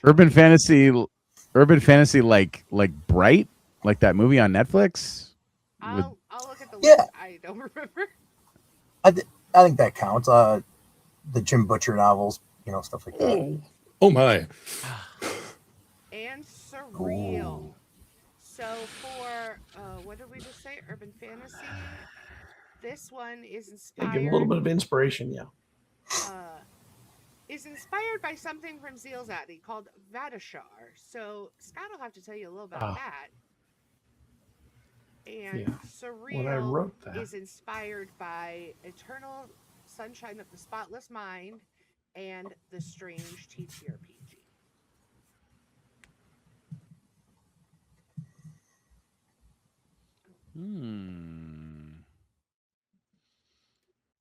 urban fantasy is fantasy in a city setting, as opposed to epic fantasy. I see. So So it doesn't have to the Grey necessarily Mouser be and that kind of stuff. doesn't have to be modern. Just has to be No. in an urban city. Yeah. I see. Steve, any thoughts? Not entirely sure. I'm terribly familiar with either of these genres, but I am a glutton for punishment. I am leaning toward jump into Surreal and see what happens, because I have not seen the movie or played the game. I will warn you that. I have also not seen the movie or played the game. This is why it's improv. Oh man. Well, Urban fantasy is the safe choice, I think. So challenge yourselves. Go Surreal. when is the safe choice the best choice? Never. I think we have to choose. Well, when you're dealing with a xenomorph on your ship, but we've already done that. Yeah, that might be the safe choice. All right. I think it has to be Surreal. I think we both just have to dive into a genre that we clearly know very little. Do it. We dedicate this scene to David Lynch. Yes. All right, Surreal it is. Surreal. All right, we'll get you set up into the cone of silence. While that's going on, we'll spend a few minutes with Tanya and finding out what you've been up to. So before we get started with anything, what's your name? Where can people find you? Socials, all that stuff. Yes, hello. So it's Tanya Lashia, so that's TanyALashea. If you search that, YouTube, Twitter, Blue Sky, I believe I had an Instagram, but that's for Aging Journey Podcast. And then the Aging Journey Podcast, that is my podcast also. If you search that, YouTube, Blue Sky, and Twitter, you will find all of my socials, all of those places. And I also have a website if you just want to find everything all together. And that's like a long name, but you can also just search Tanya Licia website. Yeah, it's not that long. It can be handled. Okay. So in the information that I have, you do a lot of actual plays, but you're also producing a D&D campaign that's going to premiere soon. Yes. So I have 2 podcasts. The first one being the Aging Journey podcast, and we are in our 4th year with that podcast. And so we do. Wow. Yes, it's been a great time. But we'll do a year-long campaign, and then we'll take a break where we'll do smaller one-shots and shorter campaigns in between. Nice. And then we'll do another long campaign. So our last long campaign was a Kids on Bikes campaign that went a year. And then we just did a whole bunch of other types of games. I've had guest GMs come on and do different games. And then now I am currently producing our next long term, which will be our longest game, which will be 3 seasons. So it's going to look at 3 years. And it's going to be Dungeons and Dragons, which is our first Dungeons and Dragons campaign for the Aging Journey podcast. Because I think I started with Kids on Bikes, and then we've done several more seasons of different types of games and Kids on Bikes. So this will be Dungeons and Dragons, and it's called the Divinity Ward. I am planning to start doing promos for that at the end of this year, but it won't come out until next year. So look forward to that. And then I have another podcast that is very new. I just started it, I want to say like 2 months ago, and they had nothing on it, but it's called Stories We Roll. And Age Journey Podcast is an audio only podcast, and Stories We Roll is going to be cameras on and us just playing games. A lot of things I just want to GM, maybe do some play testing, because I'm also trying to get into the writing space. I've written one scenario, and I'm in the process of writing my second scenario, but it's much bigger. It's going to be an alien RPG game, which is why when I had the option, I was like, well, at the moment I'm kind of obsessed with alien. When you are in podcasts or in the D&D game, are you going to be in the GM seat or player seat? Or do you do GMing? GMing. I'm mostly GM unless we have a guest GM. Then I'm a player. Okay, nice. Mm-hmm. Do you like being in the player seat? I do. I find it really fun. I just tend to be in the player seat as a on certain platforms at this point. Nice. Oh, that's quick. All right, I think we have got back Cas. Yes. Yeah, and Steve. Yep. All right, so out of your comfort zone. All right. Let's see how this can go. So, Cas, when you begin the narrative, the scene is yours. We open on a wedding reception. The clinking of glasses, toasting, the sound of laughter at the speeches being made. And as we settle in and the bright, shimmering lights of the dance floor are off in the distance, and the reflection of this light off of the various sparkling decorations, almost a disco ball effect. We find ourselves centering on a man, mid-30s, late 30s.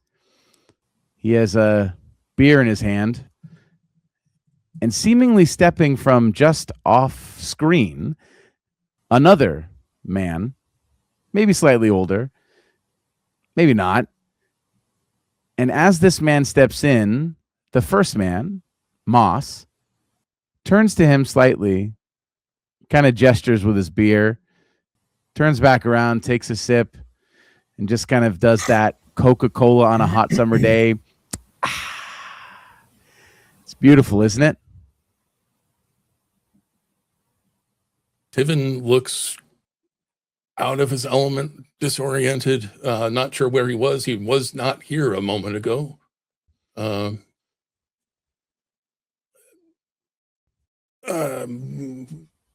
Who's who's the lucky couple? Well, you know, Jim from accounting? No? Did you want a beer? I think I could use one, yeah. Seemingly kind of pulled from out of nowhere, a second beer in his hand, in Moss's hand, and he hands it to Tivin, already opened, and he clinks the top of it instinctively and just swigs without even waiting. Another kind of as he looks to see if you drink yours. Oh yeah. Almost tempted to ask for something stronger.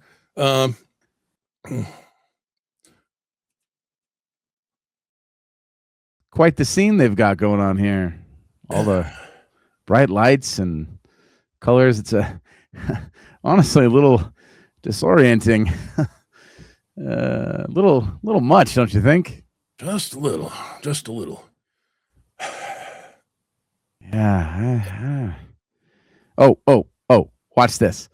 And he gestures with the tip of his beer. And just as he does, you see the figure of who you imagine is the groom. And his face ends up in the cake. Clearly the bride shoved it in. And people kind of chuckle in the distance. And he says, "Gets funnier every time I see it."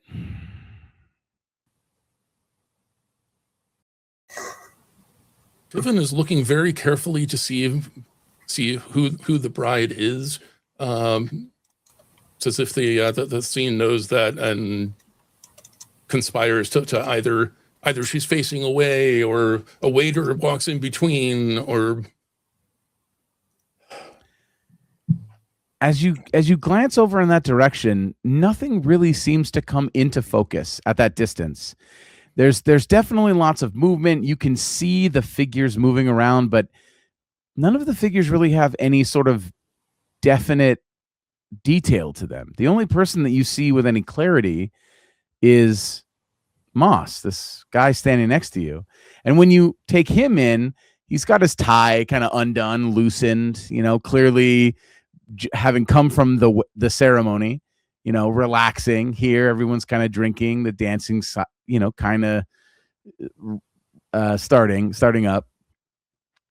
And not really anything noticeable about him, but he looks over at you and what does he see? What does Tivin look like?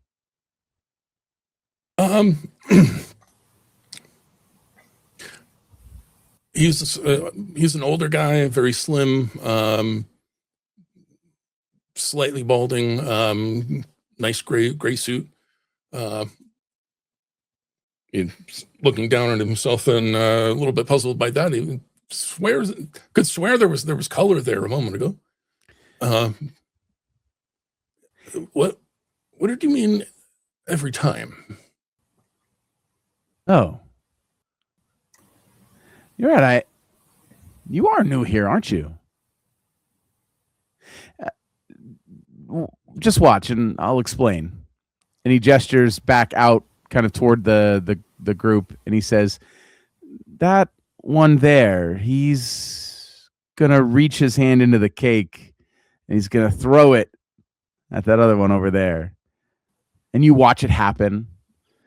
And then he gestures over here and he says, "That waiter over there is gonna trip and fall and spill a whole tray of hors d'oeuvres." And almost exactly timed, it does happen. So you can predict the future.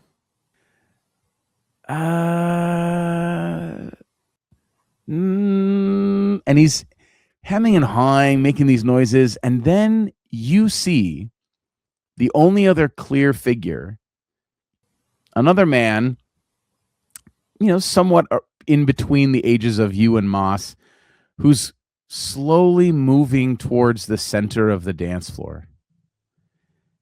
And he looks like he's dressed similarly to attend the wedding. It doesn't look like tux, though. It doesn't look like the groom. It looks like somebody else. And you see the vague sort of outline, vague shape, less detail of a woman in a dress that looks like bridesmaid's dress.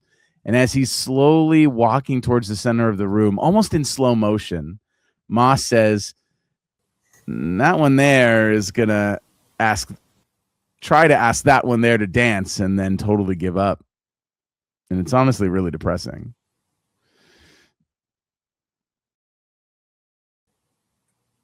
He's staring at the bridesmaid.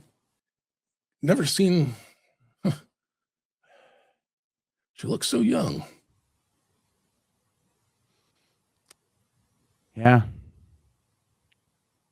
So is he. I mean, She always liked him young.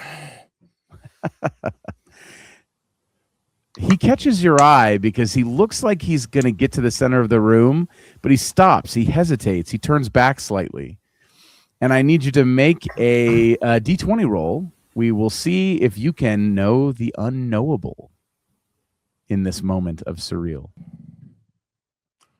Apparently I can. That is a 19 plus 3. Very nice. So as you are looking at her, you make this comment. He catches your eye as he turns back. And there's just this moment where you know inherently, you know exactly what he needs. He needs a little word of encouragement. He needs something to give him that nudge to ask this woman out, to ask this woman to dance.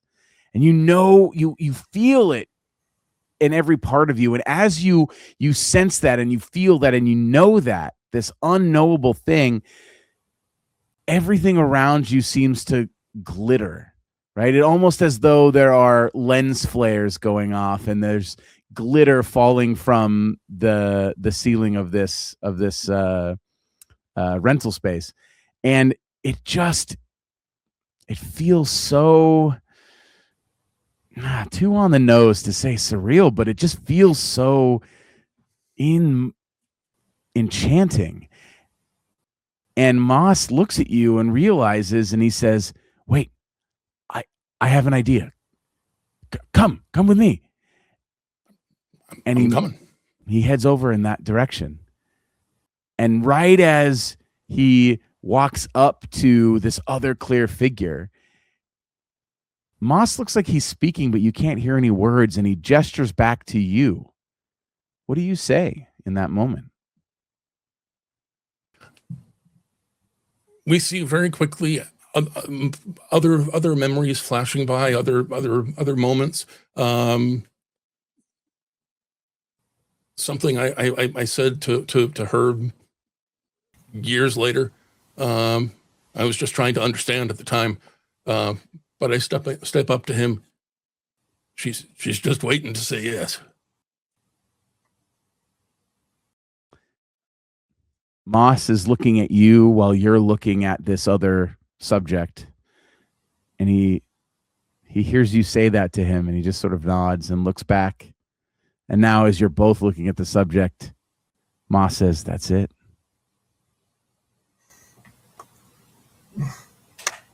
And that is scene.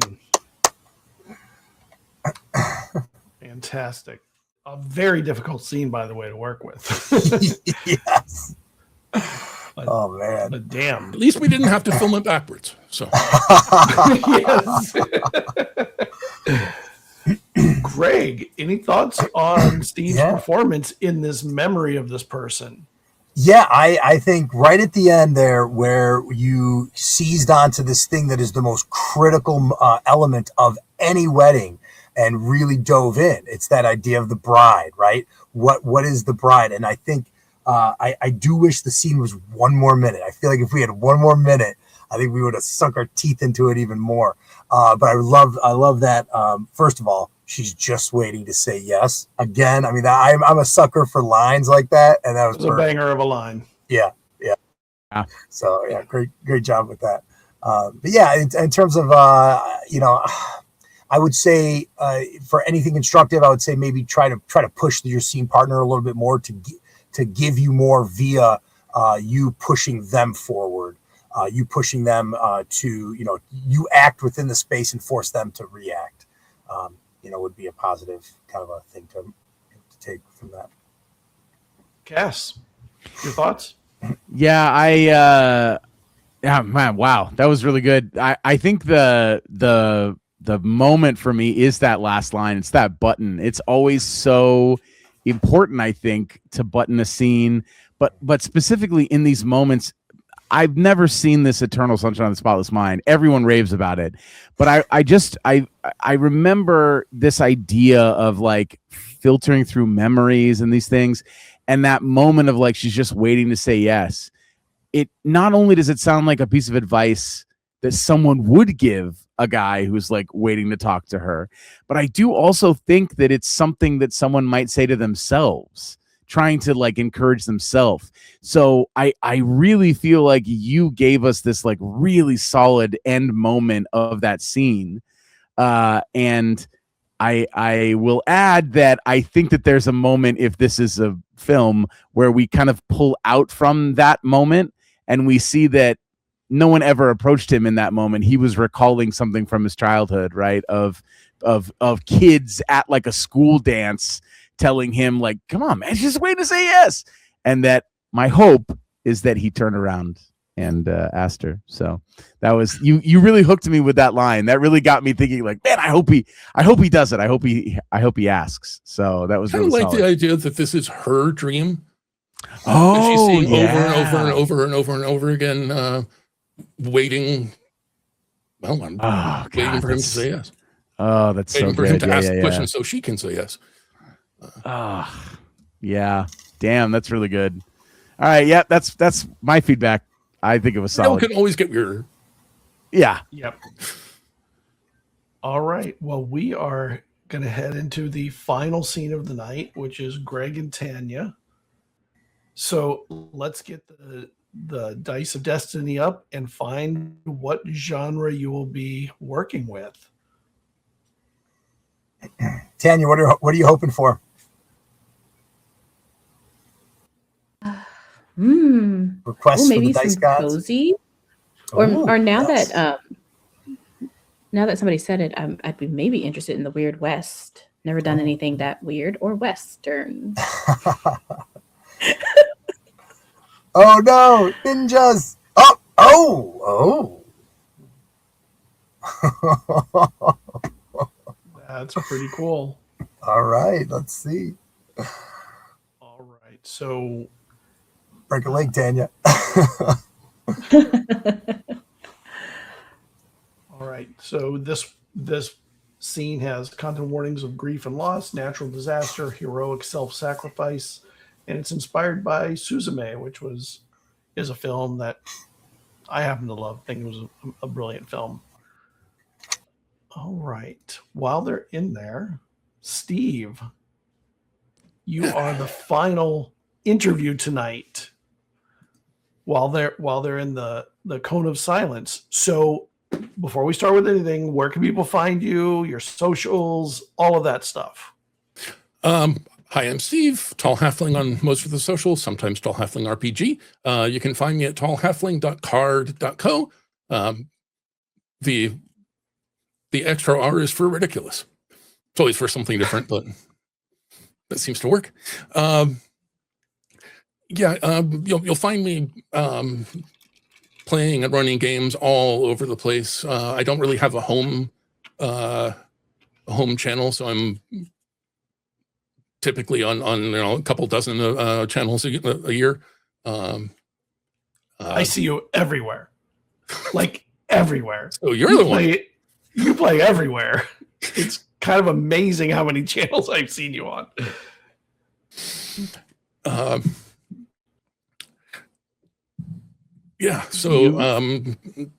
Behind the scenes, I do live stream production, video stuff, podcast stuff, and most recently, I've gotten into doing some writing and design. I have a Call of Cthulhu scenario up on Drive-Thru that recently Awesome. went over. Wonderful. Fantastic. Did you? I mean, I'm going to assume that you love Call of Cthulhu. Was were you asked to do some writing? Did you go out to create your own stuff? How did you get into that? Because I love to see when people venture out into becoming a creator beyond only just a performer or only a GM, like to step into the, like, I think it broadens your horizons. Well, like I say, I don't have one home channel, but one of the channels I keep coming back to is the Miskatonic Playhouse, which features scenarios written by other people in the community content program, which means chatting with a lot of people who've written for the Call of Cthulhu Miskatonic repository. And sooner or later, those conversations turn into a, I think I could do that. And I need to get that out, get people to see it. Yeah. So are you ever a GM, or are you strictly a player? Because I don't think I've ever seen you GM, and I don't know if that's an interest of yours. I do. I in the actual play space, I play more than my GM, but I run a weird combination of things. Most recently, Call of Cthulhu, 10 Candles, and Magical Kitties Save the World. Okay, nice. Yeah, 10 Candles is a favorite of. I think it's kind of an industry favorite. Everyone loves it. It's very hard to make work in an actual play, but I've seen a couple people pull it off and made it really, really come to life, or come to death, as it were. Oh yeah. All right, I think we have everyone coming back in. Tanya is back. Greg is back. Are you feeling prepared for this? Mm-hmm. All right. So, Greg, when you begin the narrative, the scene is yours. All right. A town in the middle of a disaster, ground splitting open, buildings crumbling, sky churning in colors. At the center of it all stands an ancient stone door, freestanding in the open air with no wall around it. It's impossible, but clearly supernatural, and the source of everything that is happening. Something enormous and catastrophic is pressing through it from the other side.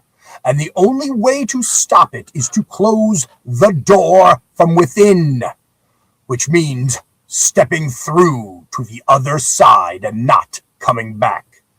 Halen is already there, one hand on the door, having found the way and made the choice. Mira is still running toward them across the ground that keeps falling away. Mira, tell us what we see in this moment as you're sprinting to get to Halen and this door. Mira is tiny, like 4 foot, and she is very light on her feet. So she is jumping, hopping, very light from one thing to the next as the concrete crumbles underneath her. She's wearing just a regular outfit that she put on before she left home, just some shorts and a t-shirt. Wasn't expecting to have to deal with this today, but she's also moving carefully because every step she takes, she knows it might fall. Yeah, is Mira comfortable at a dead sprint through this crumbling landscape? I think she's definitely used to running. I don't know if she's ever ran across crumbling roads. However, I think her eyes are settled on the back of Halen, so it doesn't really matter what's underneath her feet. You see Halen standing with their hand on this door, breathing, and you're so far away, and the street is disintegrating. Every step you take is the last time that concrete exists as you continue forward. And then you hear Halen's thoughts in your mind with that connection that you've always shared. It's okay, Mira. I've made the decision. I'm going through. Give me 2 seconds. I'm almost at you. You don't need. Wait. You don't need to, Mira. It's fine. I've made the decision. I'm going. Get to safety. Well, then I'm going too. Then I'll come with you. You can't save me every time, Mira. I must do some things for myself. Well, I refuse to accept any of what you just said, and I'm still running towards you. Dodge to your left. Do it! What do you do when you hear that? I'm gonna dodge. Now to the right. Quickly, quickly. I'll follow instructions as best I can. I see everything, Mira. Ever since we touched the idol, I see everything. You have to trust me for once. Look, thank you. Thank you for everything you've ever done for me. Please let me do this for you. Jump! Jump! I jump. Mira, just give me one true thing. Tell me one true thing. You've lied to me, about my life. You've done nothing but give me positive bullshit. Tell me one true thing, Mira, please. One true thing. I am still running full speed. Mm-hmm. If you go through that door, I'm not going to stop running. I'll follow you wherever you go.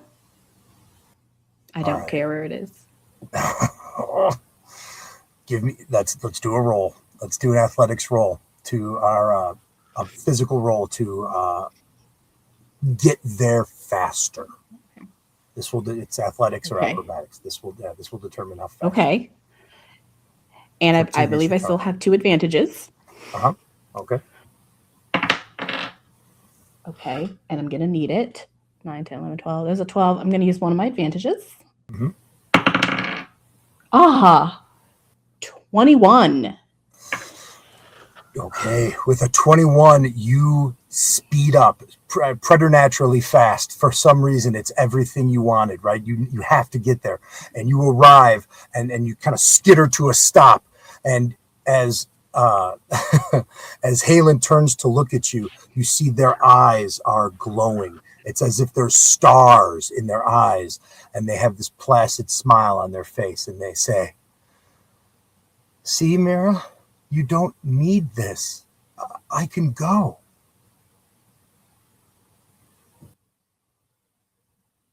What do you mean, go? This place has never been my home. This is your home. This is the place you fit in. I don't fit in here. I never have. You're the only one who cared about me. The only one who gave me a chance. And you see her voice starts to sort of take on this mystical sort of feel to it, as it's like multiple voices speaking.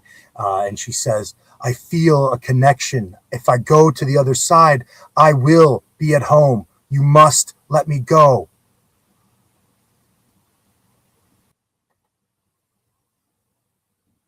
I'm going to look around me, and am I on still a good trajectory to get to them? You have skittered to a stop, and you are mere inches away from Halen. But this giant stone door inscribed with glyphs all around it is there's like a disturbance, an air disturbance all around it. And Halen has their hands on the stone. And this door has swung open, but into this other realm. And so they have said, "I must go to the other side. I must close these doors." So you are physically here. What would you like to do?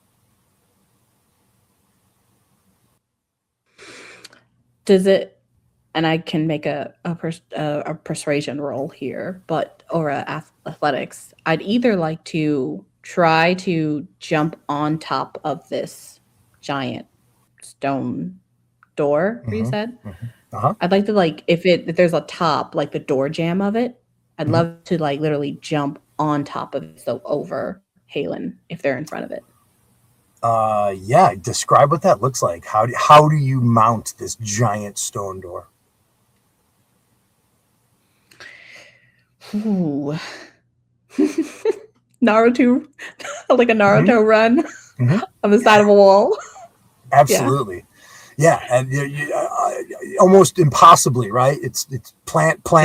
You're up, and you're on. As soon as you get on top of this door, and you kind of are on all fours, sort of straddling it, and you look on the other side. On the other side, from the top, it's nothing. It's just more of the street, and that's when the nuclear fallout alarm starts ringing, and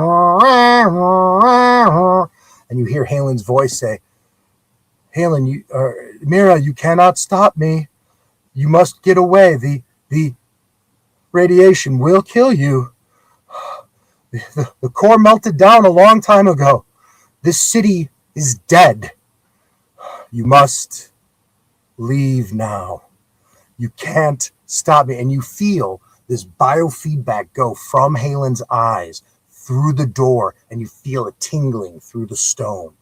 And Halen says, "I can feel the stone, Mira. I can feel you, your heartbeat. You can't protect me anymore. Why did you ever want to protect me? I didn't deserve it. Why?"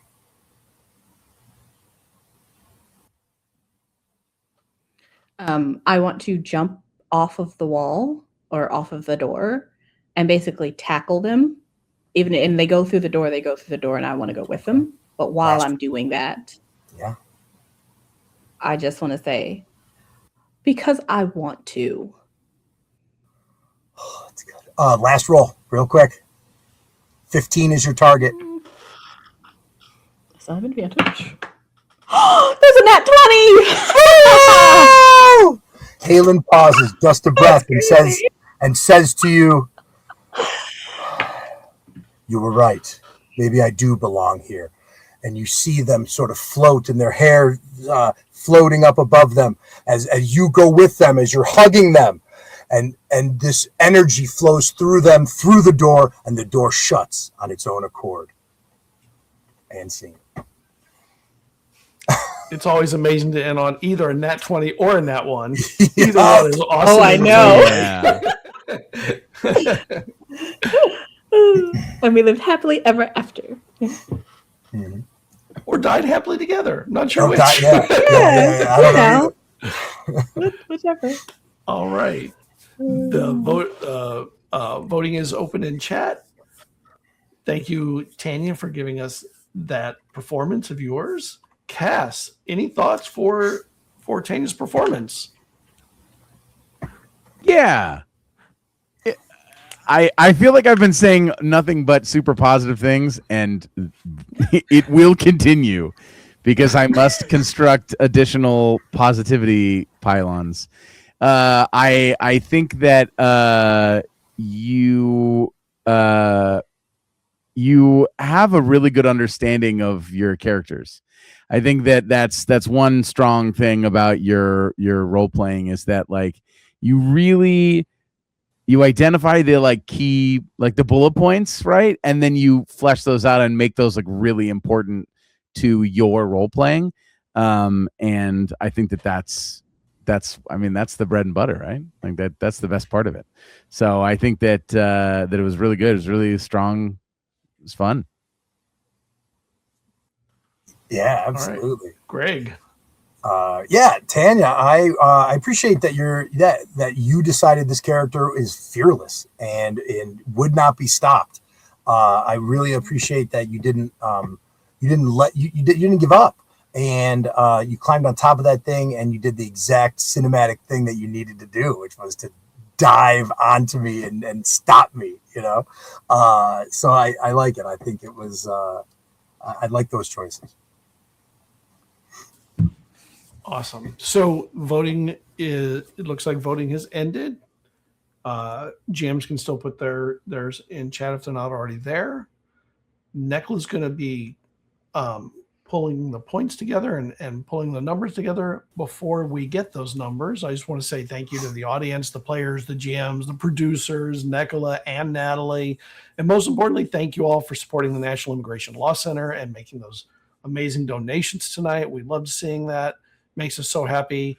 And also appreciate the backing of our sponsors, Monte Cook Games, Only Crits Dice, Gonza Gaming, Underground Oracle, Alligator Alley, and Cypher Unlimited. We'll be back in 2 weeks, by the way, because we're bi-monthly. And in the meantime, keep role-playing with new friends drawn from the paper bag that is your life. Let's see what the numbers are going to tell us. I am ready. All right. Firstly, I want to thank everybody that donated. As Zeal just did, our total for tonight. Oh no, I should have planned on doing math, but I only do that during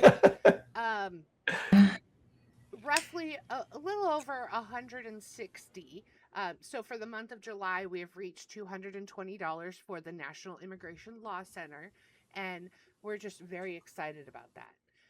As part of donating, the donors were allowed to select who they wanted to vote for the Donor's Choice Award. So we're going to do that first. And that is open to everybody because, well, it doesn't actually mean anything. It's just a little bragging rights. So tonight, drum roll, our Donor's Choice Award winner is Cas. Nice. Thank you. All right. Thank you. That means a lot. Even though you just said it means nothing. Means a lot to Bragging me. rights are very Love important. me. Bragging rights are super important. People paid money to shout you out. All right. That's fair. And as for the scores, in third place tonight with a combined total of 3.99. Yes, I had to go to double decimal points. 3.99 is Tanya. Yay! Yay! Second I place thought to with myself. 4.13 this evening is Close. Steve, which makes our winner with 4.93 because one of their scores was a perfect 5 across the board. What? We have Mirm. Yay! Wonderful. Congratulations. Thank you. Yeah, that was amazing. All of your scenes were amazing tonight. And, we really appreciate you bringing and showcasing your talent. Before we step aside, why don't we raid real quick? Raid. Do we want to raid Crit Hit Chronicles? I think they've got something going on tonight. Yeah, sure. they have a prequel. Yeah, they have a prologue for an upcoming Dagger Heart campaign. So I highly recommend reading there. All right, let's do that. Let me pull them up. So that trophy's so cute. Yeah. Designed by our very own Zeal, who did all of the cool graphics and stuff. Yay. This was such a great night. And we're just vamping until this raid thing goes through. Vamp. Vamp, And vamp, there it vamp. goes. Vamp, Vamp, vamp, vamp, vamp, vamp. vamp, vamp. Have a great And it has gone through. night.